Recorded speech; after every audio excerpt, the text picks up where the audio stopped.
आइए आज हम लोग अपनी एक नई कक्षा स्टार्ट करते हैं। और कक्षा प्रारंभ करने के दौरान जो हम लोग अपनी पिछली कक्षा में अपनी जो चीज़ों को जाने थे उसको मात्र 2 मिनट में समराइज करते हैं। हम मॉडर्न हिस्ट्री का पूरा सिलेबस बताया था और उस सिलेबस के अकॉर्डिंग मैंने ये भी बताया था कि 1526 ईस्वी में मुग़ल शासक की स्थापना होती है। और फिर आप देखिएगा तो आने वाले कड़ी में मुग़ल शासक धीरे धीरे क्या होते हैं कि शक्ति विहीन होते जाते हैं। और फाइनली 1707 में जब मुग़ल शासक औरंगज़ेब का मृत्यु होती है तो उसके बाद ही जो उसकी साम्राज्य है बिखराव की ओर जाता है। और वहीं से क्षेत्रीय शक्तियाँ का उभार होता है और वही क्षेत्रीय शक्तियाँ सामंत के रूप में बन जाते हैं। फिर वही क्षेत्रीय शक्तियाँ को हराते हुए ब्रिटिश अपनी साम्राज्य की स्थापना करते हैं, अपने साम्राज्य को नींव डालते हैं। तो हम लोगों ने यहाँ तक बात जाना था। और उसके बाद हम लोगों ने संक्षेप में ये भी देखा था कि भारत में किस तरह से कंपनियां का आगमन हुआ। पुर्तगाली company, Dutch company, British company, Danish company, French company, इस तरह की कंपनियां भारत आई। उसी के दरमियान हम लोग ये बात से अवगत हुए थे कि आने वाले क्लास में हम लोग पहली कंपनी पढ़ेंगे और पुर्तगाली पढ़ेंगे। और पुर्तगाली कंपनी में क्या पढ़ना होता है कि सबसे पहली बार, पहला पॉइंट। दूसरा कि सबसे महत्वपूर्ण जो पर्सनालिटी है या पुर्तगालियों का अधिकारी था जो रिलेवेंट हो उसे ऐसे पढ़ने। तो उसमें 15 से 12 कंपनियां हैं और पुर्तगाली ऑफिसर्स हैं। तो हम सभी को नहीं पढ़ेंगे, मात्र वैसे हम ऑफिसर्स को पढ़ेंगे अगर वो को पॉलिसी अपनाया है, अगर वो कोई रणनीति अपनाया है या उसकी कोई नीतियां रही है तो उन सभी नीतियों को जानेंगे। ऐसा नहीं कि पुर्तगाली में 12 से 15 कम से कम ऑफिसर्स आए हैं तो सबों को जानना है। महत्वपूर्ण जो रिलेवेंट जो एग्ज़ाम के परीक्षा उपयोगी के दृष्टि से है, हम उन्हीं सब बातों को जानने वाले हैं। तो आइए हम अपनी आज की कक्षा को प्रारंभ करते हैं और अब सभी को स्वागत है अपनी इस कक्षा में। तो देखिए हमने हेडिंग डाल रखा है पुर्तगाली कंपनी। भारत में सबसे पहले आने वाली कौन सी कंपनी है तो पुर्तगाली कंपनी है। तो आप यहाँ पे देख रहे हैं मैंने इस तरह से इसको डिज़ाइन किया है, ड्राइव किया है। उस डिज़ाइन को आप पहले समझिए। सबसे पुर्तगाली में तो सबसे फर्स्ट पॉइंट, सबसे पहला कौन, सबसे पहली बार भारत की खोज। तो भारत की खोज यहाँ पे कह दिया जाता है तो क्या भारत भुलाया हुआ था? भारत और यूरोप के बीच प्राचीन कालों से ही लगभग 5वीं सदी से ही भारत और यूरोप के बीच व्यापारिक गतिविधियां चलती थी। अगर ये इंडिया है, ये यहाँ पे अरब सागर है, यहाँ पे यूरोप है, तो यूरोप के इस वाले हिस्से के साथ व्यापारिक गतिविधियां चलती थी। लेकिन ये वाला जो हिस्सा था यानी यूरोप के देखा जाए तो नॉर्थ, साउथ, ईस्ट का जो यूरोप था यहाँ से पूरा व्यापारिक गतिविधियां करता था। लेकिन वेस्ट का जो यूरोप था व्यापारिक गतिविधियां से अवगत नहीं था। तो हम कैसे कह सकते हैं कि भारत का खोज पहली बार वास्को डी गामा ने किया? यानी भारत के बारे में लोगों की जानकारी थी, यूरोपियन लोग आते जाते थे, लेकिन इस तरफ के बेसिकली टर्की हो गए, रोम हो गए, यहाँ के लोग ही इस व्यापारिक गतिविधियां से लाभ उठाते थे। लेकिन ये वह दौर है जिस समय भारत में पहली बार यहाँ से पश्चिमी यूरोप से निकलकर एक व्यक्ति आता है, इस समुद्री मार्ग के माध्यम से यहाँ पे आता है। वो इन्होंने अटलांटिक महासागर को क्रॉस किया, केप ऑफ गुड होप जो साउथ अफ्रीका वाली सागर है उसका क्रॉस किया, और उन सबों को क्रॉस करते हुए ये अंतर्गत भारत के आप देखिएगा तो साउथ इंडिया तट जो है यहाँ पे केरल और कालीकट पे पहुंच जाता है। तो पहली बार अगर कोई आने वाला व्यक्ति है तो वो कौन है? Vasco D gamma. ये कब आए? 1498 में आए। तो इस बात को आप ध्यान रखिएगा क्योंकि पहली बार है तो ये प्रोमिनेंट बन जाता है। बेसिकली क्या है कि इस पर भी अब प्रश्न आगे यूपीएससी स्टेट पीसीएस वाले पूछने वाले नहीं है क्योंकि इस पर तो प्रश्न आ चुके हैं। अब आपका माइंड ये पिक करना चाहिए कि आगे क्या आने वाला है। ये अमूमन हर लोग जानते हैं कि पहली पुर्तगाली कौन, तो वास्को डी गामा। तो इस बात को आप याद रखें, लेकिन ये भी याद रखें कि आगे क्या आने वाला है। यदि ये माइंड आपको पिक करने लगे कि आगे क्या होगा, आगे क्या आने वाला है, ये आएगा, नहीं नहीं ये भी नहीं आएगा, ये तो पक्का आना चाहिए। यदि आप इस तरह से एग्ज़ाम को एनालिसिस करके अगर पढ़ना शुरू कर दीजिए तो कहीं ना कहीं फिर आपका जो एग्ज़ाम का जो पैटर्न है वो समझ में आ जाएगा और आपके लिए एग्ज़ाम क्वालिफाई करना लाजमी सी आसान हो जाएगा। तो ये याद रखिए। दूसरी पॉइंट मैंने दिया है प्रमुख पुर्तगाली अधिकारी। प्रमुख पुर्तगाली अधिकारी यानी वह कौन सा पुर्तगाली ऑफिसर्स थे, इम्पोर्टेंट पुर्तगाली ऑफिसर्स जिन्होंने भारत में काफ़ी हद तक अपनी साम्राज्य की स्थापना करने में सफल हुए। तो उसमें अगर मैं पहला नाम लूँ तो मैं पहला नाम लूँगा अल्मीडा, डी अल्मीडा। सूजा डी अल्मीडा नाम का एक पुर्तगाली ऑफिसर था। इसे यूरोप का इसे पुर्तगाली का जो शासक था वो गवर्नर बनाकर भेजा और इसे यह बोला कि आप भारत में जाओ और सिर्फ आप व्यापारिक गतिविधियां ना करो, वहाँ पे आप राजनीतिक और सामाजिक के गतिविधियों में इंटरफेरेंस कर आप साम्राज्य विस्तार करने का कार्य करो। तो ये आता है और कोचीन में पहली फैक्ट्री स्थापित करता है। ये पहला बात याद रखिएगा कि ये कौन था। पूछेगा कि पुर्तगाली का पहला गवर्नर पुर्तगालियों में कौन था, तो डी अल्मीडा। इन्होंने कोचीन में प्रथम फैक्ट्री स्थापित की। इसकी दो विशेषताएं। तीसरा, इन्होंने ब्लू वाटर पॉलिसी अपनाया। अब जानिए कि ब्लू वाटर पॉलिसी क्या होता है। ब्लू वाटर, ब्लू मतलब जो समुद्र का पानी, ब्लू वाटर मतलब पानी, आप पॉलिसी मतलब नीति, यानी इसके अकॉर्डिंग उन्होंने एक नीति अपनाया कि हमारे समुद्री प्रभाव वाले क्षेत्र में अगर कोई भारतीय या कोई भी देश व्यापारिक गतिविधियां करने आता है तो हमसे उसे कारतेज लेना पड़ेगा। क्या लेना पड़ेगा? कारतेज। बेसिकली कारतेज क्या था, तो ये एक लाइसेंस था, ट्रेडर लाइसेंस था कि अगर आप हमसे कारतेज ले लेते हैं तो आप हमारे प्रभाव वाले क्षेत्र में व्यापारिक गतिविधियां कर सकते हैं। यदि आप हमसे कारतेज नहीं लेंगे तो आपका जो जहाज होगा उसे लूट का माल समझकर हम जब्त कर लेंगे। दूसरी बात, ऐसा भी उन्होंने एक नीति चलाया कि ठीक है आप कारतेज ले लिए, लेकिन ऐसा भी तो होता है कि समुद्र में लुटेरे होते हैं, बाहरी लुटेरे होते हैं, वो यदि आपका जहाज को लूट ले लूट का माल समझकर, तो इसकी जिम्मेवारी मेरी नहीं है। तो ऐसे में आप कारतेज का पैसा दीजिए, उसके अतिरिक्त आर्मेडा काफिला हमसे ले लीजिए, यानी सुरक्षा मुहैया हम करा देंगे। आप कारतेज का कुछ रकम चुका दीजिए और कुछ आर्मडा काफिला है जो हमारे लोग होंगे, आपके जहाज जाएगी आगे आगे, और हमारे लोग होंगे जो उसको संरक्षण देंगे।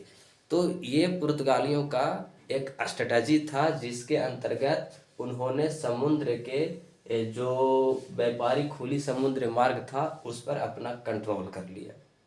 तो आपको याद रखना है कि कारतेज पद्धति किसने चलाया, तो पुर्तगालियों ने चलाया, और ये प्रश्न आते रहते हैं अक्सर। और उसके साथ ही जुड़ा हुआ है आर्मडा काफिला।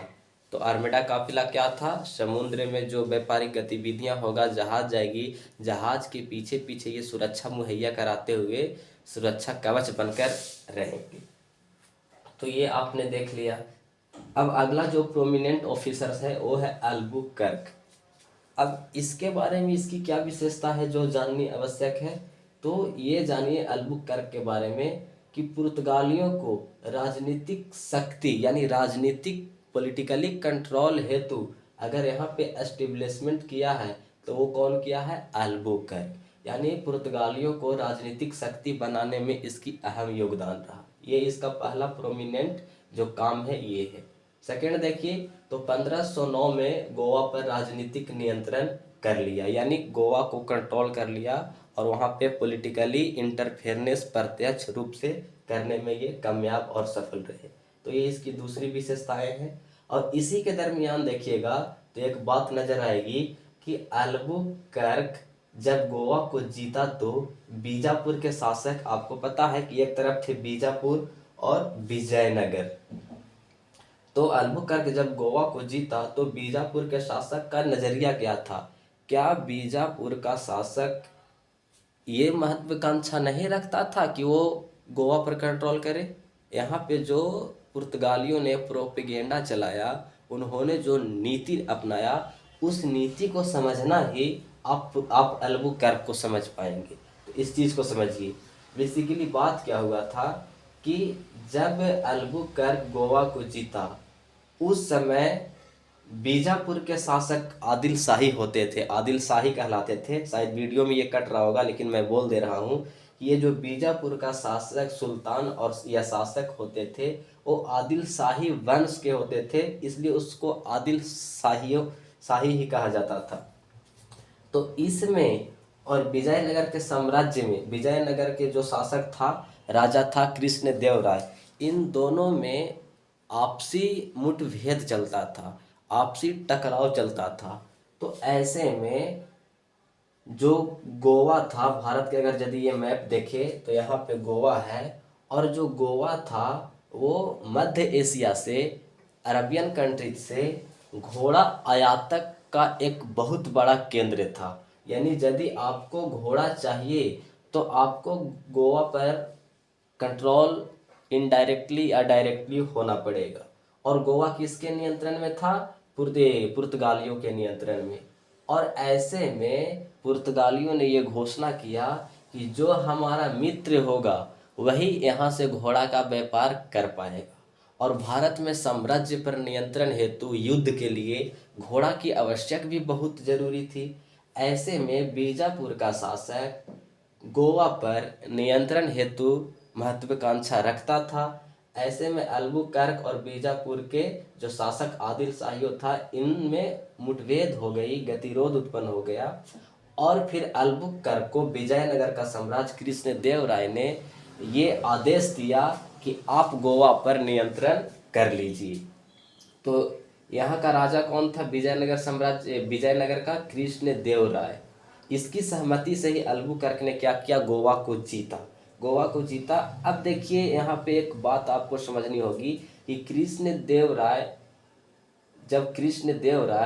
गोवा पर नियंत्रण किया तो क्यों किया, आखिर ये क्यों किया, और यहाँ का जो राजा था कृष्णदेवराय ये करने क्यों दिया? तो इस बात को आप संक्षेप में समझे कि पुर्तगालियों का जो घोड़ा का व्यापार का जो केंद्र था वो कौन था? गोवा। और गोवा पर पुर्तगालियों ने बेसिकली अल्बुकर्क ने कंट्रोल कर लिया। अब यहाँ के जो राजा है कृष्णदेवराय, इसको घोड़ा चाहिए क्योंकि इसकी साम्राज्य निर्माण करनी है, साम्राज्य को सुरक्षित रखना है। तो बाहरी आक्रमणकारियों से, क्षेत्रीय आक्रमणकारियों से बचने हेतु घोड़ा की ज़रूरत होगा, क्योंकि युद्ध उस समय घोड़े से ही अक्सर होते थे। तो ऐसे में जो पूरे गोवा पर एकाधिकार था वो मोनोपोलिक था पुर्तगालियों का। तो वहाँ से अगर घोड़ा का व्यापार हमें करना है तो हम पुर्तगालियों से मित्रता पूर्वक व्यवहार बना कर रखेंगे, तभी हम उस व्यापारिक गतिविधियां में सक्षम हो पाएंगे। तो ऐसे में कृष्णदेवराय जो विजयनगर का राजा था, उन्होंने मदद किया पुर्तगालियों को, बेसिकली अल्बुकर्क को ये सहायता दिया कि आप गोवा पर कंट्रोल कर ले। तो ये यही फंडा था कि नज़रिया क्या था, तो इसका नज़रिया यही था। और ये अल्बुकर्क में और बीजापुर का जो सुल्तान आदिल शाही था, इनमें तो गतिरोध था ही। तो इस तरह से आप यहाँ देखें। अब आगे और क्या है अल्बुकर्क की विशेषताएं, वो यहाँ पे आप देखिए। अल्बुकर्क एक कट्टरपंथी पुर्तगाली था। कट्टरपंथी यानी धार्मिक रूप से ये कट्टरपंथी था। इसलिए जब आगे देखिएगा तो भारत में इन्होंने धर्मांतरण किया। अब धर्मांतरण क्यों किया, इसके पीछे भी एक राज है। और ख़ास करके यदि आप स्टेट पीसीएस और यूपीएससी जैसे एग्ज़ाम के लिए प्रिपेयर्ड हैं या प्रिपेयर कर रहे हैं, तो आपको मात्र 1498 में वास्को डी गामा भारत आया इतना जान लेना ही सफिशेंट नहीं है। उसके अंदर जाना होगा कि भारत में ही क्यों आया। इन गतिविधियों पर यदि आप विचार करने लगे, सोचने लगे, इसलिए अक्सर स्टेट पीसीएस और यूपीएससी जैसे एग्जाम वाले एस्पायरेंट को कहा जाता है कि आप 6 to 12 एनसीईआरटी पढ़िए, क्योंकि उसमें वो गहराई बातें छिपी होती है। इसलिए देखिएगा एनसीईआरटी में तो कभी बॉक्स बनाकर लिखा हुआ रहेगा कि इस पर चर्चा करें, इस पर सोचे। तो इन सब बातों को ही समझना चाहिए। तो आइए आगे देखते हैं अल्बुकर्क। अल्बुकर्क जो था एक कट्टरपंथी पुर्तगाली था, धार्मिक रूप से ये कट्टरपंथी था। जिन्होंने धर्मांतरण का भी भारत में रूप लिया। अब धर्मांतरण क्यों?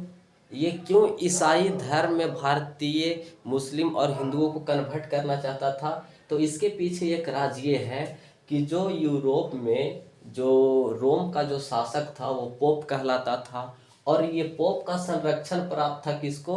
अल्बुकर्क को या तो पुर्तगालियों को।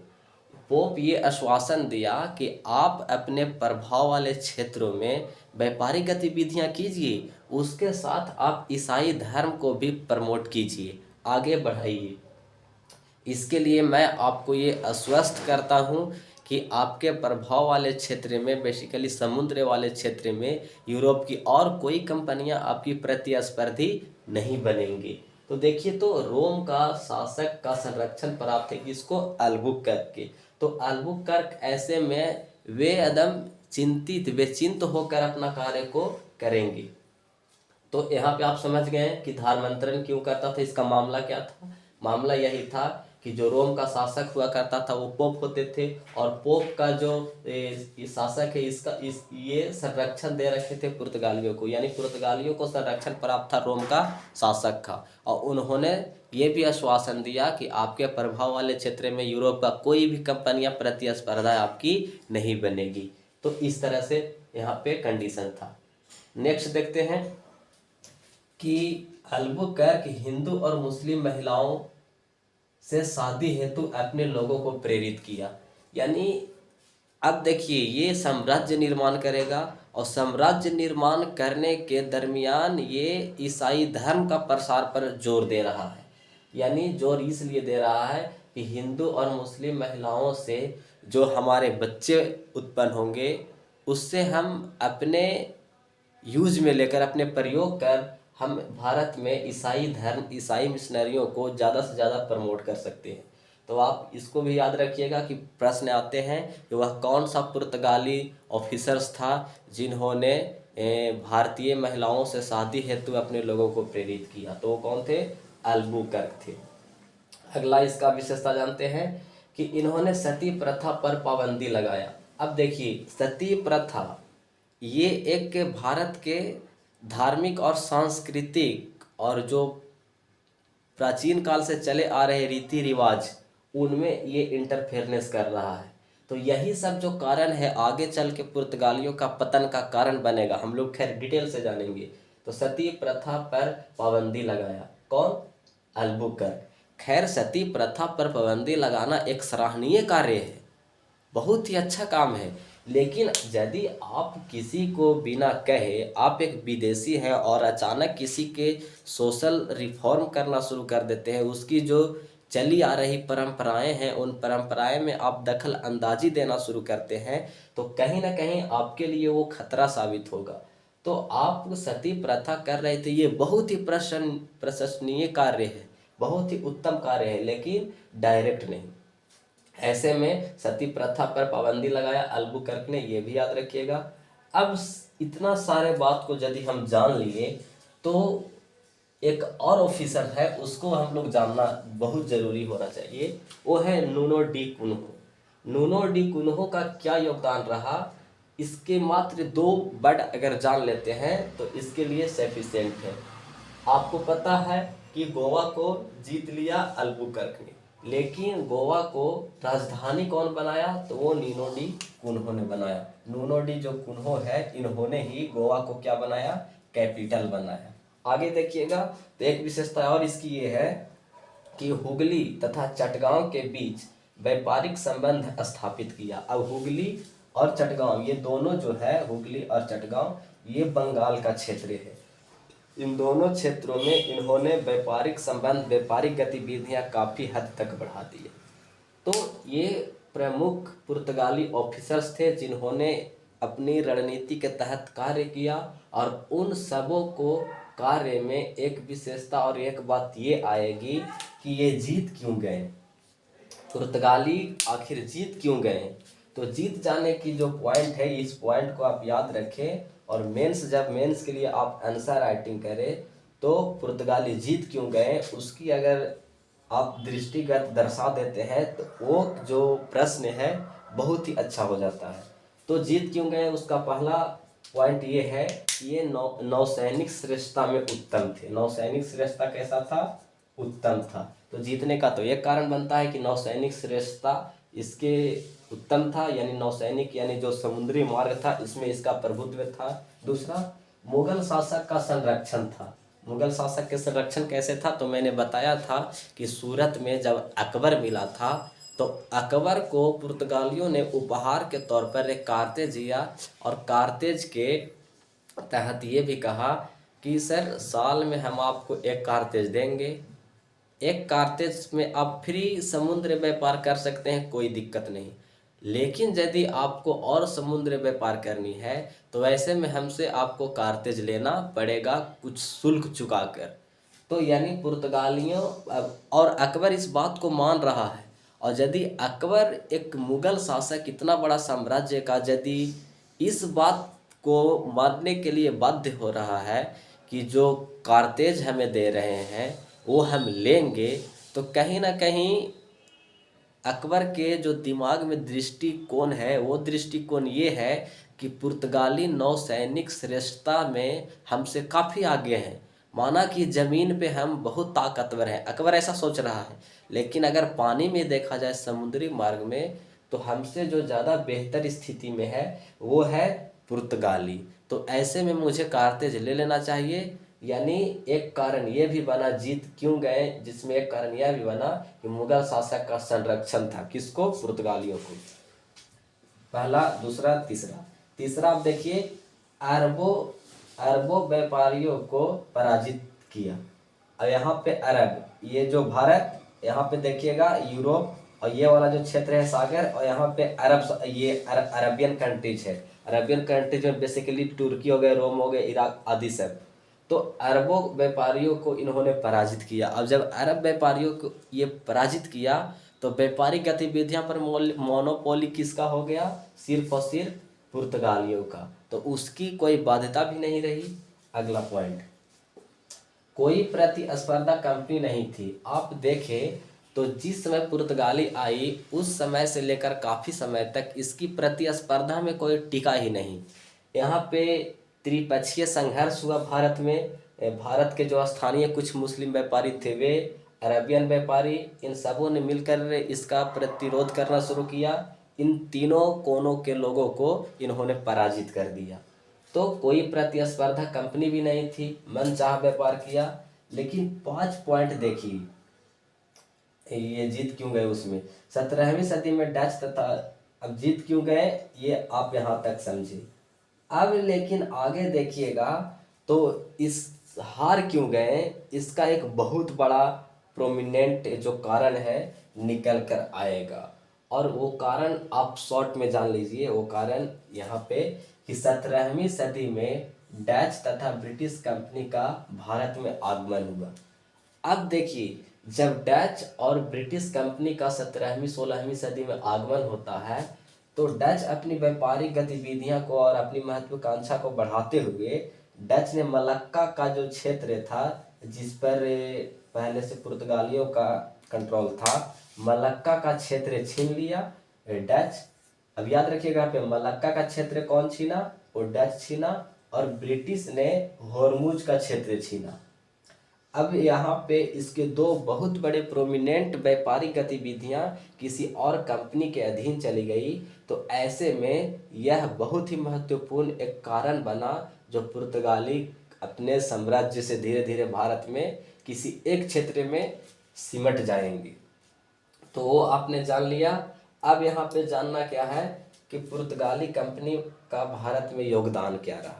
अब ये कंपनी आई और लगभग बहुत सालों तक भारत में एग्जिस्टेंस किया। तो उस दरमियान भारत पर उसकी कोई प्रभाव रहा होगा। उन्होंने अपनी संस्कृति, अपनी सभ्यता को भारत पर थोपने का कोशिश किया होगा। तो उसी दरमियान ये पॉइंट आप देखें कि पुर्तगाली कंपनी का भारत में योगदान क्या रहा। यहाँ सब जगह से प्रश्न आते हैं। तो योगदान में पहला पॉइंट हम देखते हैं कि यूरोप और इंडिया के बीच व्यापार में वृद्धि किया। व्यापारिक गतिविधियां जो एक समय ठप हो गई थी, उन व्यापारिक गतिविधियां में इन्होंने क्या किया? वृद्धि करवाया, यानी तेजी लाया। पॉइंट नंबर फर्स्ट हो गया। 2 आप देखें, तो अरब सागर पर अरबों का जो प्रभुत्व था उसको ख़त्म कर दिया। आप देखें यहाँ पे, ये भारत है, ये भारत, ये है अरब सागर, और यहाँ है यूरोप। तो ये नॉर्थ का यूरोप, साउथ ईस्ट का यूरोप, वेस्ट का यूरोप। और जो ईस्ट का यूरोप था, यहाँ पे जो टर्की, रोम आदि था, उन सबों का, यानी अरब कंट्री वाले जो जितने भी कंट्री क्षेत्र थे, उन सबों का कंट्रोल था, लेकिन उसको खत्म कर दिया। तो पॉइंट नंबर 2, यही सब प्रश्न दे देते हैं ना एग्जाम में, यही सब दे देते हैं कि पुर्तगालियों का कंपनी को भारत में क्या योगदान रहा। तो आपको ऑप्शन में दे देंगे कि पॉइंट ए में दे देंगे कि यूरोप एवं इंडिया के बीच व्यापारिक गतिविधियां को बढ़ाया। पॉइंट नंबर 2 दे देंगे कि अरब सागर में अरबों की व्यापारिक प्रभुत्व को खत्म किया। और 3 में दे देंगे कि भारत का जापान के साथ व्यापारिक संबंध बनाया। ये सब ऑप्शन गढ़ देंगे और यहीं से आपको गलत करवा लिया जाएगा एग्जाम के जो कंट्रोलर है उसके माध्यम से। तो आप देख रहे हैं यहाँ पे, यदि आप सिर्फ फैक्ट जानते हैं तो फैक्ट से आप यूपीएससी और स्टेट पीसीएस जैसा एग्जाम का बाल वाका भी नहीं कर पाएंगे। सब कॉन्सेप्ट का खेल होता है जो आपको मेंस में, पीटी आदि दोनों में मदद करने में सक्षम होता है। तो ये पॉइंट नंबर 1 जाने, 2 भी जान लिए कि अरब सागर पर अरबों का प्रभुत्व को खत्म किया। पॉइंट नंबर 3 जानिए, भारत का जापान के साथ संबंध तेज किया उस टाइम भी। पॉइंट नंबर 4 जानिए कि कृषि के क्षेत्र में, शायद वीडियो में कट रहा होगा लेकिन मैं यहाँ पे बोल दे रहा हूँ, आप नोट कर लीजिएगा। कृषि के क्षेत्र में कृषि का आगमन हुआ और खासकर नए नए कृषि आए, जिस समय देशों में, अलग अलग देशों में नहीं उपजाए जाते थे, तो कृषि के क्षेत्र में नए नए कृषि का आगमन हुआ, जैसे आलू, अनानास, काजू, पपीता, लौकी, तंबाकू, टमाटर आदि आदि। लेकिन यहाँ पे विशेष तौर पर देखिएगा तो जो तंबाकू है, ये प्रश्न में अक्सर पूछे जाते रहते हैं, चाहे वनडे एग्जाम ले लीजिए या अन्य कोई भी एग्जाम हो। यानी पूछेगा कि तंबाकू का खेती किसके द्वारा भारत में लाया गया था, तो पुर्तगालियों के द्वारा। इसकी और विशेषता क्या योगदान रहा कि प्रिंटिंग प्रेस का ये आगमन किए। नहीं दिख रहा होगा लेकिन मैं बोल दे रहा हूँ। जो अगला पॉइंट है 5वां, वो है प्रिंटिंग प्रेस। यानी प्रिंटिंग प्रेस का अगर योगदान किसी को है तो पुर्तगालियों ने ही प्रारंभ किया। आगे इसमें और देख लीजिएगा कि ईसाई धर्म के पुस्तकें लाए, मेडिकल साइंस के पुस्तक लाए, और स्थापत्य में गोथिक शैली का निर्माण किए, जिस शैली में गिरजाघर वगैरह देखते हैं बनता होगा, तो वो गोथिक शैली का विकास किया। तो ये सारी बातें हैं जो आपको जानना आवश्यक है। इसके दरमियान 1-2 पॉइंट देखिए, मैं नोट में यहाँ पे लिखा हूँ, इसको जान लीजिए कि एक पुर्तगाली था जाओ दा कास्त्रो। इन्होंने गोवा के जो हिंदू मंदिर थे, लगभग उन सब मंदिरों को ये तोड़ा था। उन सब मंदिरों को इन्होंने क्या किया था, तोड़ा था। तो इस तरह से हमने आज पुर्तगाली कंपनियां का जो भी बेसिक फैक्ट होते हैं, जो बेसिक कॉन्सेप्ट होते हैं, जो एक डायमेंशन पूरी होते हैं, उन सबों को हम लोगों ने देख लिया। और इसमें थोड़ी सी और बातें करनी है, तो वो बातें जो करेंगे हम लोग कल के क्लास में आते ही कर लेंगे। मात्र 10 मिनट उसमें टाइम जाएगी और उसके बाद हमारा पुर्तगाली जो कंपनियां है वो क्लीन हो जाएगा। अगर इन सब बातों को आप याद रखते हैं तो बहुत ही आपके एग्ज़ाम के लिए बहुत ही इम्पोर्टेंट और महत्वपूर्ण है। आप जहाँ भी देख रहे होंगे, मैंने फैक्ट का प्रयोग कम किया है कि कौन कंपनी कब आया कब हुआ, ये सब नहीं पूछते हैं एग्ज़ाम में। आप समझिए, आपको वो जब ऑप्शन गढ़ते हैं तो ऑप्शन इस बेस पर गढ़ाता है, ऑप्शन यहीं से उठा लेंगे कि ब्लू वाटर पॉलिसी किसने अपनाया, पुर्तगाली company, Dutch company, French company, east India company, ऐसे दे देंगे। तो इन सब चीज़ों को आप समझिए। कारतेज दे देंगे, आर्मडा काफिला दे देंगे, फिर दे देंगे कि बीजापुर का सुल्तान जो आदिल शाही था उसके और अल्बुकर्क में क्या संबंध थे, गतिरोध का भावना था या शांति प्रिय था। ऐसे प्रश्न गढ़ते हैं और हमसे गलत करवा लिया जाता है, और फिर माइनस कितना जाता है, तो 1/3। तो इस चीज़ को समझिए। तो ये सारी बातें हैं जो आपको माइंड में होनी चाहिए, और आप जब भी जाएं तो एक बार इन सभी बातों को एग्ज़ाम में देख ले और जाएं। कंपनी में सबसे पहले ये कंपनी है जिन्होंने सती प्रथा पर पाबंदी लगाया। अब सोचिए, एक समाज में घुसने का प्रयास है ये। तो हम लोग यहाँ तक अपनी बातों को जान लिए और हम लोग मिलेंगे अपनी नेक्स्ट क्लास में। तो आज के लिए कक्षा यहीं तक। Thank you all of you. जय हिंद, जय भारत।